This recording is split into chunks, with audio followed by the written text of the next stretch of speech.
Bonjour les loulous, je suis très heureuse de vous retrouver. Vous êtes prêts à travailler avec moi? Oui? Alors on y va. Allez, c'est parti. Aujourd'hui, nous allons commencer par travailler sur les rimes. Vous vous souvenez ce que c'est qu'une rime? Oui? Qu'est-ce que ça veut dire une rime? Ah, j'entends. Bravo! Les rimes, c'est quand deux mots se terminent par le même son. Par exemple, je vous dis chausson, bouchon. Vous entendez? Bravo! Ces deux mots se terminent par le son on. On entend on à la fin de chausson et bouchon. D'accord? Alors, moi, je vais faire apparaître des petites cartes de ce côté-là. Et sur ces petites cartes, vous verrez, tout en haut, il y a un objet, il y a une image. Donc, il faudra trouver le nom de ce qui est sur l'image. Et en dessous, vous allez voir deux images. Et dans une de ces deux images, il y aura un mot qui rime avec le mot qui est sur l'image au-dessus. Vous avez compris? On va essayer avec la première carte. Vous êtes prêts? Vous êtes bien installés? Oui? Vous êtes concentrés? Alors c'est parti. Attention, on regarde. On regarde l'image qui est en haut, on cherche le mot. Et on regarde les deux images du bas pour me dire dans laquelle est le mot qui rime avec le mot qui est en haut. C'est bon? Alors, on va tous ensemble essayer déjà de retrouver les mots. En haut, il y a un bonbon. Bonbon. Ça veut dire il va falloir chercher une rime avec le son on. Alors, est-ce que coquillage ou cochon, quel est le mot qui rime avec bonbon? Vous avez trouvé? Bravo! Bonbon rime avec cochon. C'est bon? Vous avez compris? Alors maintenant, on joue. On regarde. Et on cherche un des deux mots du bas qui rime avec le mot du haut. Vous avez trouvé? Oui, j'entends des bonnes réponses. Alors, il fallait trouver les mots, le mot qui rime avec le mot bateau. Qu'est-ce qui rime avec bateau? Eh oui, c'est pas carotte, c'est cadeau. Bravo! Allez, on continue. Attention, on regarde.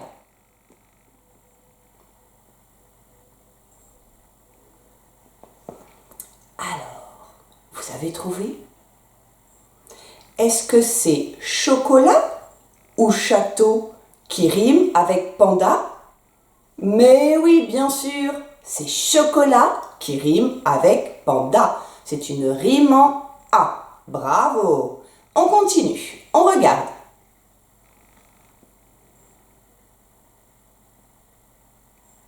Alors, qu'est-ce qui rime avec voiture? Est-ce que c'est violon ou chaussure? Bravo, c'est bien chaussure qui rime avec voiture. Allez, on continue. Vous êtes prêts? On regarde. Oh là là, j'en entends des bonnes réponses. Super! Est-ce que c'est mouton ou vélo qui rime avec moto? Eh oui, vélo rime avec moto et à la fin on entend le son O. Bravo! On continue. On regarde.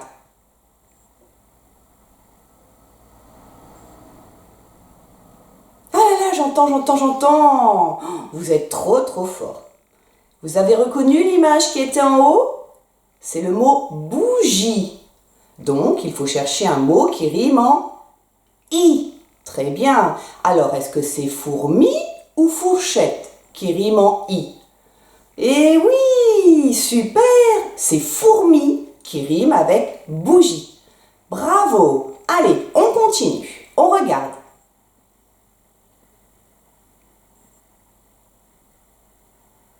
Un petit peu compliqué? Alors, je vais vous aider. L'image du haut, vous avez tous reconnu un aspirateur.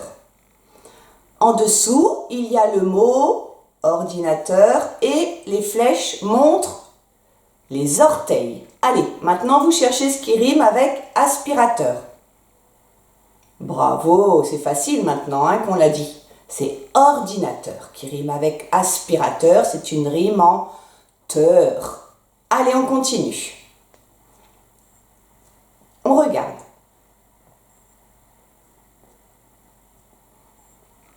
Vous avez trouvé? Oui, il fallait regarder quoi? Eh oui, c'est bien lutin qui rime avec moulin. Ce n'est pas lune. Bravo! Vous êtes très très forts, vraiment des champions. Alors, maintenant, nous allons faire un jeu où il va falloir reconnaître sa main droite. Alors, sa main droite, mais comme vous me voyez là, votre main droite, elle est de ce côté-là. Non, attendez, vous me voyez... Ah mince, je me suis trompée. Non, c'est moi, ma main droite, elle est là et ma main gauche est là. Mais vous qui me regardez, pour vous, la droite, elle est là et la gauche, elle est là. C'est un peu compliqué, hein. Alors, on va faire un jeu où on va s'amuser à reconnaître la position des personnages de l'histoire de Pierre et le loup. Vous vous souvenez de l'histoire de Pierre et le loup? C'est une histoire où Pierre est chez son grand-père, et puis il y a une histoire de loup, de canard, tout ça. Vous êtes prêts? On va voir cette histoire? Allez, c'est parti. Alors, pour commencer, nous allons faire des repères pour la gauche et la droite. Et bien pour ça, nous allons dessiner notre main sur une feuille. Vous savez faire ça, hein? On pose la main bien à plat sur la feuille, on écarte un petit peu les doigts. On prend le crayon de papier et on va passer tout au bord des doigts, sans bouger les doigts de la main qui est posée sur la feuille. Si on n'y arrive pas, on demande à un grand ou un adulte de nous aider. Normalement, quand je retire la main, voilà, bon, c'est un peu travers, mais après, on va découper. Alors, là, c'est la main gauche.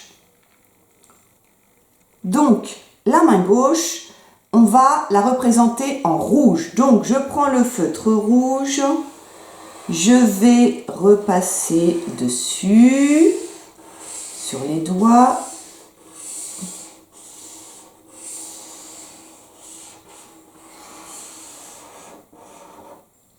Et comme c'est la main gauche, je vais écrire un gros G. D'accord? Ensuite, je vais faire pareil pour la main droite. Pareil, on pose sa main droite bien à plat sur la feuille. On prend le crayon de papier et on fait tout le tour des doigts. Alors, vous pouvez le faire tout seul comme des grands, en faisant bien attention de ne pas bouger les doigts de la main qui est posée sur la feuille. Ou alors, si vous n'y arrivez vraiment pas, pareil, hein, vous demandez de l'aide. Hop! Et voilà, ma main droite, je prends le feutre bleu et je vais, pareil, repasser sur le trait au crayon de papier pour dessiner la main droite. Oh là, j'ai le doigt un petit peu carré, hein. Et comme c'est la main droite, quelle lettre je fais dessus? Oui, je fais la lettre D. Je vais découper chaque main. Je prends mes ciseaux. Je découpe tout autour. Normalement, vous savez tous bien découper maintenant, hein. Vous voyez comment je tiens ma feuille? Je vais doucement, je fais bien attention et c'est pas le ciseau que je tourne, c'est la feuille que je tourne quand je fais le tour des doigts.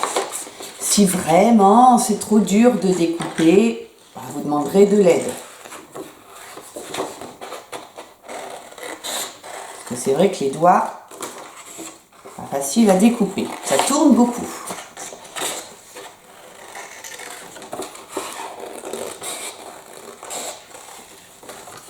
Alors, vous pouvez aussi colorier tout l'intérieur de la main avec la couleur bleue pour la main droite, rouge pour la main gauche. C'est comme vous voulez, hein. Mais il faut bien respecter les couleurs. Vous en souvenez, ce sont les couleurs que nous avons au tableau. Voilà, là, vous voyez, j'ai ma main droite, c'est le pouce. Maintenant, je vais découper la main gauche. Et surtout, ces mains que vous découpez, que vous tracez et que vous découpez, il faudra bien les garder précieusement parce que nous allons nous en servir pour se situer dans les quadrillages. Donc, bien les mettre de côté, hein, et vous les reprendrez à chaque fois pour les quelques séances qui vont venir après, les quelques vidéos qui viendront après. Vous voyez comme je tourne la feuille de papier. Hop, je tourne la feuille et mon ciseau mange la feuille pour la couper. Hop, je tourne la feuille. Il y en a des virages dans une main. Et pareil, vous pouvez colorier toute la main en rouge. Hop, vous voyez les deux mains, la gauche et la droite.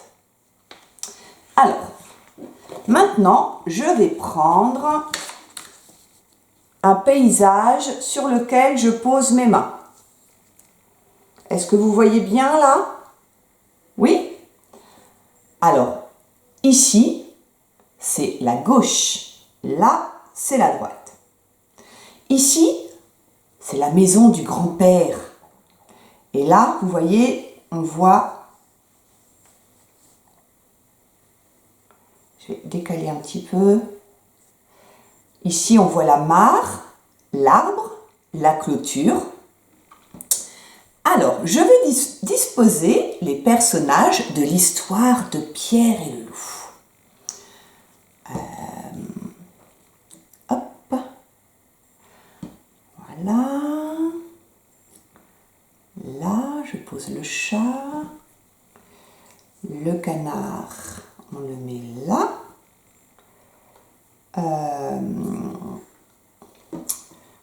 Le loup, on va le mettre ici. Le canard, je vais le mettre plutôt ici. Et Pierre, je vais le mettre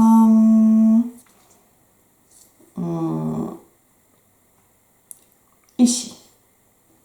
C'est bon? Vous voyez? Alors maintenant, on va essayer de retrouver la position de chaque personnage. Par exemple, je vais vous demander de me dire où est le canard par rapport à la mare. Vous, qu'est-ce que vous allez me dire? Le canard, il est au bord de la mare. Si jamais le canard, je le mets ici, vous allez me dire le canard est dans la mare. D'accord? Alors, maintenant, vous allez essayer de me dire où est le grand-père par rapport à la maison. Il est où? À côté, devant, derrière, au-dessus, en dessous. Il est où le grand-père par rapport à la maison? Oui, le grand-père est devant la maison. Donc la maison est derrière le grand-père. Maintenant, essayez de me dire où est Pierre par rapport à son grand-père. Est-ce qu'il est à gauche de son grand-père par rapport à ce que vous voyez vous? Est-ce qu'il est à gauche de son grand-père ou à droite de son grand-père? Par rapport à ce que vous voyez, hein? Pas par rapport comme s'il était à côté du grand-père. Là, vous le voyez, vous êtes en face de Pierre et de son grand-père. Vous le voyez où? À gauche ou à droite? Bien. Pierre, on le voit à gauche du grand-père. Où est le chat par rapport... Alors, le mur en bois, ça s'appelle une palissade. Où est le chat par rapport à la palissade? Il est sur la palissade. Très bien. Maintenant, où est le chat par rapport à l'oiseau? Est-ce qu'il est devant, derrière, au-dessus, en dessous? Il est où le chat par rapport à l'oiseau? Oui, le chat est derrière l'oiseau. Donc, si le chat est derrière l'oiseau, ça veut dire que l'oiseau est devant le chat. Très bien. Maintenant, vous allez me dire où est l'oiseau par rapport à l'arbre. Il est où l'oiseau? En dessous de l'arbre? Au-dessus de l'arbre? Dans l'arbre? Oui, l'oiseau est dans l'arbre. Et où est l'oiseau par rapport à la branche? L'oiseau est sur la branche. Très bien. Et alors, où est? Là, vous l'avez repéré, c'est le loup. Où est le loup par rapport à l'oiseau? Oui, le loup est en dessous de l'oiseau. Donc, si le loup est en dessous de l'oiseau, où est l'oiseau par rapport au loup? Eh oui, l'oiseau, il est au-dessus du loup. D'accord? Et maintenant, pouvez-vous me dire où est le loup par rapport à l'arbre? Est-ce qu'il est en haut de l'arbre ou est-ce qu'il est en bas de l'arbre? Oui, le loup, il est en bas de l'arbre. S'il était en haut, il serait par là. D'accord? Alors, maintenant, on va changer la position des personnages. On va les mettre d'une autre façon. Hop. On va mettre...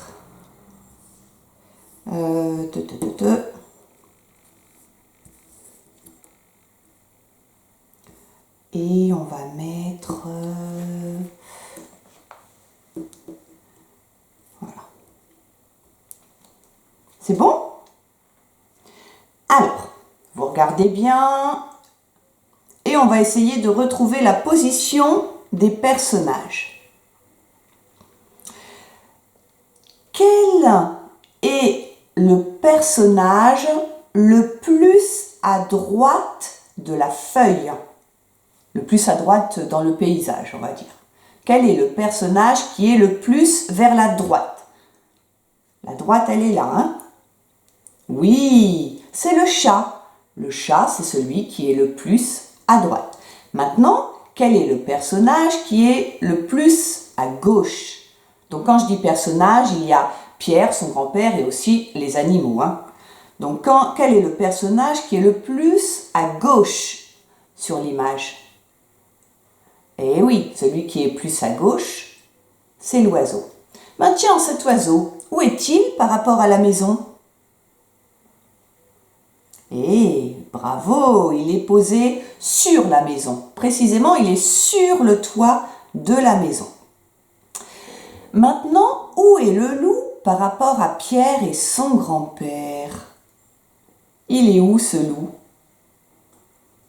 Eh oui, le loup est entre le grand-père et Pierre. Alors là, il est entre, on peut dire aussi qu'il est au milieu. Il est entre le grand-père et Pierre. Entre Pierre et le grand-père, lequel des deux est le plus à gauche? Le grand-père ou Pierre? Eh oui, c'est le grand-père qui est le plus à gauche. La gauche, elle est ici.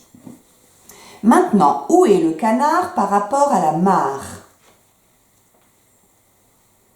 Oui, le canard, il est dans la mare. Et où est le chat par rapport au canard?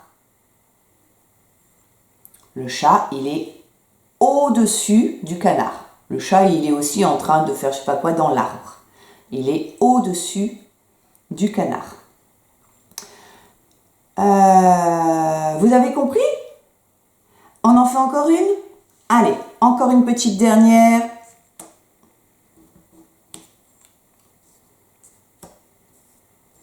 Hop. Alors, on va faire ça. Non, on va faire ça. On va faire ça. Et on va faire... voilà. On va changer. On va mettre le grand-père là. Voilà. C'est bon? Alors, dites-moi, quel est le personnage qui est le plus à droite sur l'image? La droite, elle est ici, hein? Bien, le grand-père est le personnage qui est le plus à droite de l'image. Maintenant, où est l'oiseau par rapport à Pierre? Bravo, l'oiseau, il est au-dessus de Pierre. Donc, si l'oiseau est au-dessus de Pierre, où est Pierre par rapport à l'oiseau?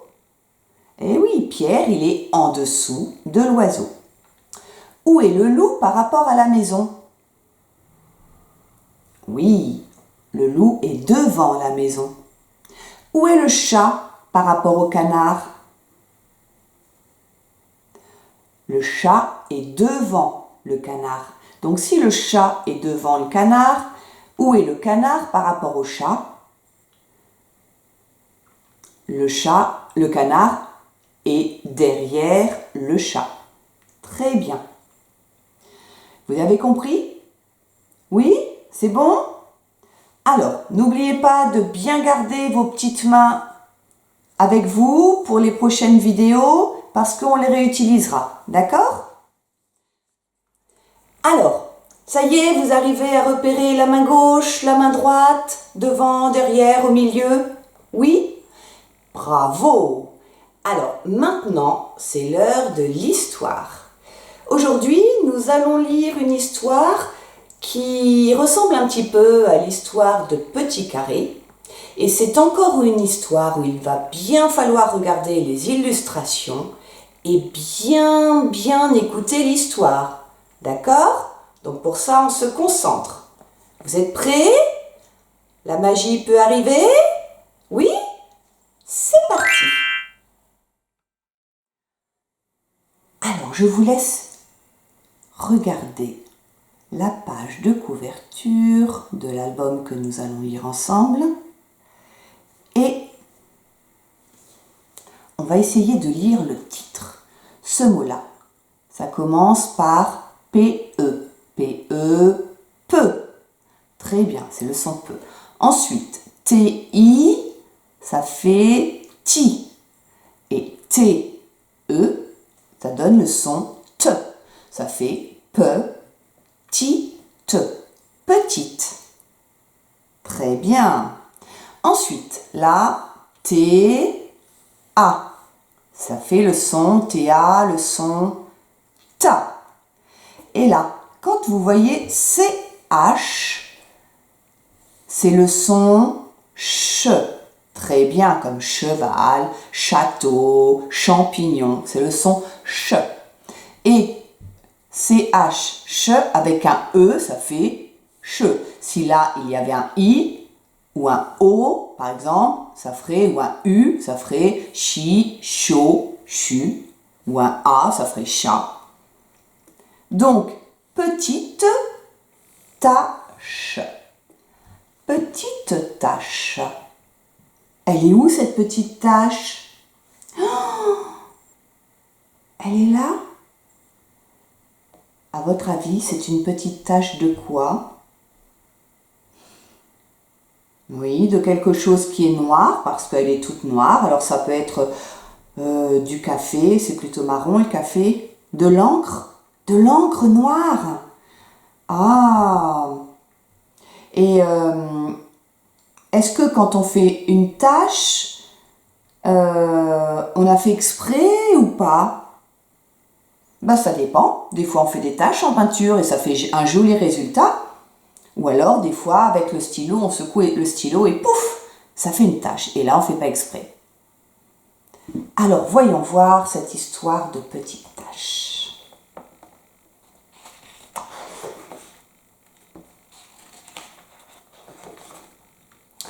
Petite tache s'ennuie seule dans son coin.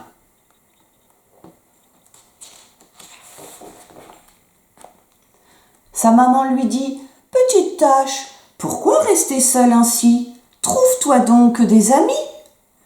Alors, petite tache part à la recherche d'amis. Elle cherche ici. Elle cherche là. Elle cherche ailleurs. Elle cherche partout, sans trouver un seul ami, quand soudain, elle entend des cris. Vous avez vu, ce sont des points d'exclamation. Ce sont des petites formes qui se disputent car elles ne sont pas d'accord pour jouer au même jeu. Il y a là petit carré, petit rond, petit triangle, petit rectangle et petit losange. Petite tache s'approche timidement et dit « Bonjour les amis, je peux jouer avec vous ?»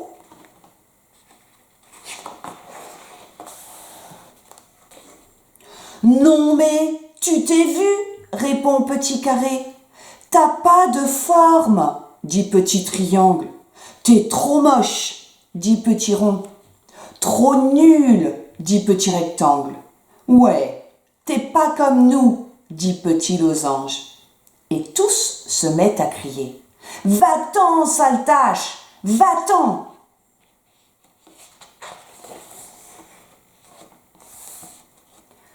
Petite tache rentre chez elle en pleurs.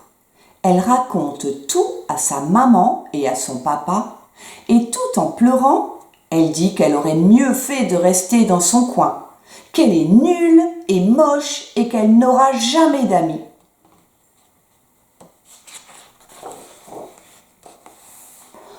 Pour la consoler, sa maman lui fait un gros câlin et son papa lui dit « Oublie ces bêtises, ma chérie. Rien ne doit t'empêcher d'avoir des amis. Tu ne le sais pas encore, mais tu as en toi un trésor, un merveilleux trésor à découvrir et à partager. Écoute-moi, je vais t'expliquer. » Papa Tache parle longtemps et dit « Voilà, petite Tache, tu sais tout. Maintenant, à toi de jouer. Va montrer à ces galopins de quoi tu es capable. » Et petite Tache retourne en tremblant auprès des petites formes.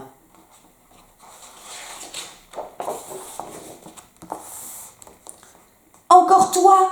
crie petit carré en la voyant. « On t'a dit de t'en aller !»« Si tu cherches la bagarre, tu vas la trouver !» dit petit triangle menaçant. « Attendez, j'ai quelque chose à vous montrer !» répond alors petite Tache. « Oh !» Petite Tache s'est transformée. « Au secours, un monstre !» s'écrient les petites formes en s'enfuyant de tous côtés.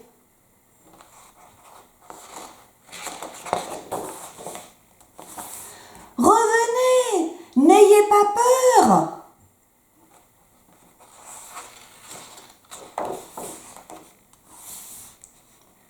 Incroyable! Petite Tache peut se transformer à volonté. Les petites formes sont très impressionnées. « On peut jouer avec toi ?» demande tout honteux petit carré. « Oh oui, s'il te plaît, dis-nous comment tu fais ?» supplient ses petits copains. « D'accord, Alors, écoutez-moi, je vais vous expliquer. Et Petite Tache apprend aux petites formes à se transformer. Waouh! Trop bien ton jeu, Petite Tache!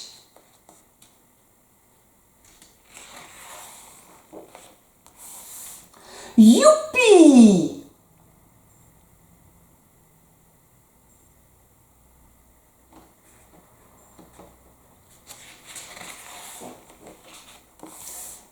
Coucou!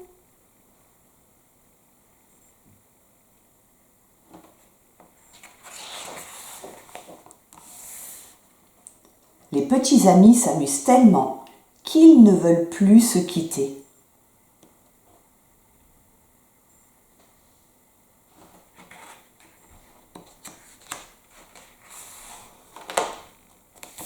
Mais voici le soir. Il est temps de rentrer chez soi. Petite Tache embrasse un à un ses amis et dit « Bonne nuit les copains, demain on jouera à se mélanger. Alors à demain, à demain !»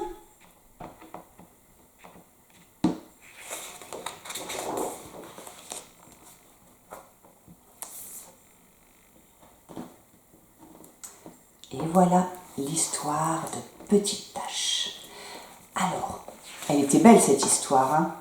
C'est une très belle histoire d'amitié. Et on va revenir juste sur cette page-là. Je vais remettre mes mains, main gauche, main droite, vous les voyez? Et vous allez me dire où est Petite Tache par rapport à cette page-là. Où elle est, Petite Tache? Oui, elle est en bas à gauche. Donc maintenant, dites-moi où est Petite Tache par rapport à la page. Elle est en haut à droite. Vous voyez, vous pouvez faire plein de choses avec vos mains. Elle était belle cette histoire, hein? Vous vous en souvenez bien? Vous avez bien tout retenu? Alors maintenant, je vais vous poser des questions. Pourquoi les formes ne voulaient-elles pas jouer avec Petite Tache? À votre avis, pourquoi les formes ne voulaient pas jouer avec Petite Tache au début de l'histoire? Eh oui, parce que Petite Tache était toute noire et elle n'avait pas de forme. Alors que les formes, elles étaient en couleur et elles avaient des formes. Le carré, il avait une forme carrée, le triangle, le losange et le rond. Deuxième question. Quel était le secret de la Petite Tache? Vous vous souvenez, son papa et sa maman lui ont dit qu'il avait un trésor en lui. C'est un secret. Souvenez-vous, qu'est-ce que c'était ce secret? Qu'est-ce que Petite Tache était capable de faire? Ah oui! Vous avez raison. Petite Tache a le pouvoir de se transformer comme elle voulait. Vous vous souvenez de ça? Eh oui! Et qu'est-ce que Petite Tache a appris aux formes? Elle leur a appris à faire quelque chose, mais à faire quoi? Eh oui! Comme elle pouvait se transformer comme elle voulait, eh bien, elle a appris aux formes à se transformer aussi. Et elles ont pris plein d'autres formes différentes et jolies. Et est-ce que cette histoire se termine bien? Oui, vous avez raison, elle se termine bien. Mais pourquoi elle se termine bien, à votre avis? Oui, parce que Petite Tache est devenue amie avec les formes. Et puis, ils ont fini par bien s'amuser à la fin de l'histoire. Et puis, finalement, cette histoire, ça nous montre quoi, à votre avis? Eh bien, ça nous montre que même si on est différent, eh bien, on peut faire plein de choses avec tout le monde. Et on peut toujours jouer avec tout le monde, même si on a quelque chose de différent des autres. Et voilà. Maintenant, il est l'heure de nous quitter. Donc, je vous envoie plein des wagons de gros bisous. Et je vous dis